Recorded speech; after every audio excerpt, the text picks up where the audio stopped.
ఐశ్వర్యాభివృద్ధిరస్తు తథాస్తు అరే సర్వదా ప్రాప్తి తథాస్తు అభివృద్ధిరస్తు తథాస్తు తథాస్తు శ్రేయాసౌ మంగళం.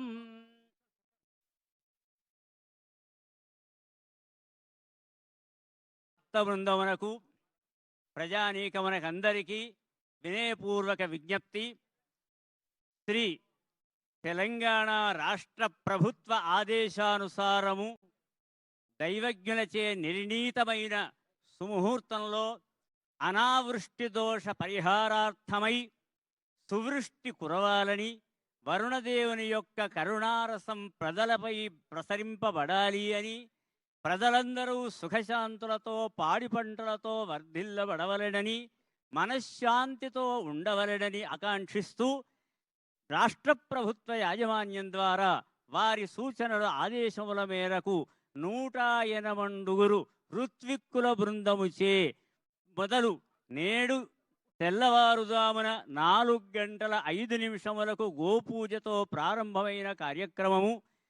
ప్రదక్షిణాపూర్వకంగా యాగశాల ప్రవేశం చేసి తదనంతరం శ్రీ విఘ్నేశ్వర పూజ, పుణ్యాహవాచనం, పంచగవ్యప్రాశనం, రక్షాబంధనం, అఖండ దీపారాధనం, అంకురారోపణం, చతుర్మండల స్థాపనములు, అంతేగాక మధ్యలో శ్రీ సర్వతోభద్ర మండల దేవతా స్థాపనము, అంతేగాక పూర్వపు జిల్లా దృష్టిని అనుసరించి కూడా ఆపద్బాంధవుడైన దేవదేవుడైన శ్రీ యాదగిరి లక్ష్మీనరసింహస్వామి వారి యొక్క మూర్తిని మనం స్థాపించుకొని, అంతేగాక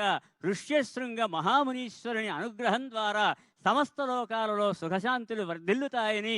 అనేక పురాణోక్తుల కథనం ఉన్న కారణంగా ఋష్యశృంగ మహామునిని నెలకొల్పి వారికి సంబంధించిన వరుణ జపములు, ఋష్యశృంగ మూలమంత్ర జపములు, చతుర్వేద పండితులతో వారుణానువాక శతానువాక పారాయణములు, మహాన్యాసపూర్వకంగా గంగాధరుడైన సదాశివుని యొక్క శతరుద్ర వార అభిషేచనములు, 1,00,000 బిల్వార్చనములు, ఇంతేగాక ఇంద్రాక్షి స్తోత్ర పఠనంతో పాటు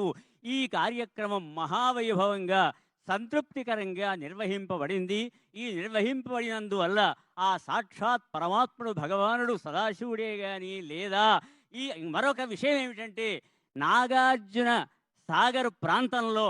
మేము ఋత్విక్కులము ఎవరమైనా కూడా సంధ్యావందనంలో కృష్ణా గోదావరియోర్ మధ్యదేశే అనేవాళ్ళము సంకల్పంలో, అలాంటిది కృష్ణా తీర ప్రాంతంలో కృష్ణా తీరం ఒడ్డుపైన ఈనాటి విశిష్టమైన అత్యున్నతమైన చతుర్వేద పారాయణ సహితమైన ఇంతమంది ఋత్విక్ బృందముతో మా దేశ నాయకులు, రాష్ట్ర నాయకులు అయినటువంటి వారందరి యొక్క